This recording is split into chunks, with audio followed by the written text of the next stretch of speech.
சின்ன மருமகள் சீரியல்ல அடுத்து வர எபிசோட்ல என்ன மாதிரியான ட்விஸ்ட் எல்லாம் இருக்க போகுதுங்கிறத இந்த வீடியோவில் பார்க்கலாம்.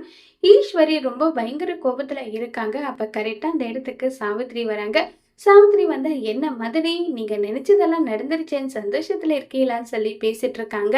என்ன, நான் நினைச்சது நடக்கலைன்னு சொல்லிட்டு நீங்க சந்தோஷத்துல இருக்கீங்கல்ல, இன்னும் 30 நாள் தானே, 30 நாளைக்குள்ளவே சேதுக்கும் ஐஸ்வர்யாவுக்கும் கல்யாணத்தை நடத்தி காட்டல, என் பேரு ஈஸ்வரி கிடையாதுன்னு சொல்லிட்டு அங்கிருந்து ஈஸ்வரி கோவமா கிளம்பி போறாங்க. உடனே சாவித்ரி, அது நான் உயிரோட இருக்கிற வரையும் நடக்கவே நடக்காது, நான் நடக்க விட மாட்டேன்னு சொல்லிட்டு சாவித்ரி வந்து முடிவு பண்றாங்க.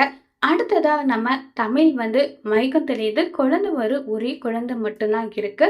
குழந்தை வந்து பார்த்ததும் உனக்கு பெண் குழந்தை பிறந்திருக்குன்னு சொன்னதும் தமிழ் ரொம்பவே சந்தோஷப்பட்டுட்டு இருக்காங்க. ஏன்னா ஏற்கனவே பாட்டி ஃபோன் பண்ணி நடந்த விஷயத்தை எல்லாமே சொல்லியிருப்பாங்க.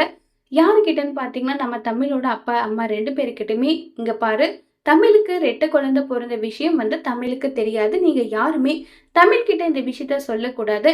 நான் வந்து ஆண் குழந்தைய சேது கிட்ட போயிட்டு சேர்த்த போறேன், தமிழுக்கு இந்த விஷயம் எக்காரணத்தை கொண்டு தெரியவே கூடாதுன்னு சொல்லிட்டு சத்தியம் வாங்கியிருப்பாங்க. அதுபடியே அவங்களும் தமிழ் கிட்ட ரெட்டை குழந்தை பிறந்த விஷயத்த வந்து சொல்றதே கிடையாது. இப்ப பாட்டி வந்து தமிழுக்கு பிறந்த குழந்தைய எடுத்துட்டு ஆட்டோல போயிட்டு இருக்காங்க. சேதுக்கு கால் பண்ணி, சேது, நான் உன்கிட்ட முக்கியமான விஷயம் பேசணும், நீ வான்னு சொல்லி கூப்பிடுறாங்க. எதுக்காக அப்பதான் சொன்னதும் வான்னு சொல்ற இல்லைன்னு சொன்னதும் உடனே சேது அந்த இடத்துக்கு போயிட்டு, ஏண்டா போக்கத்தவனே, ஒரு குழந்தைய பார்த்து வாங்காத போறியே, இந்தாட்டா உன் குழந்தைன்னு கொடுக்குறாங்க, இந்த குழந்தைய எடுத்துட்டு எங்கேயாவது கண்காண இடத்துக்கு போயிடு, அதுதான் உனக்கு நல்லதுன்னு சொல்லிட்டு சொன்னதும் உடனே சேதுக்கு, நான் எதுக்காக ஓடி ஒளியணும், சொன்னதை செய்தா சேதுன்னு சொன்னதும் பாட்டியோட பேச்சை கேட்க முடியாம குழந்தைய எடுத்துக்கிட்டு தமிழ்ச்செல்விக்கு கூட தெரியாத ஒரு இடத்துக்கு சேது கிளம்பி போறாங்க.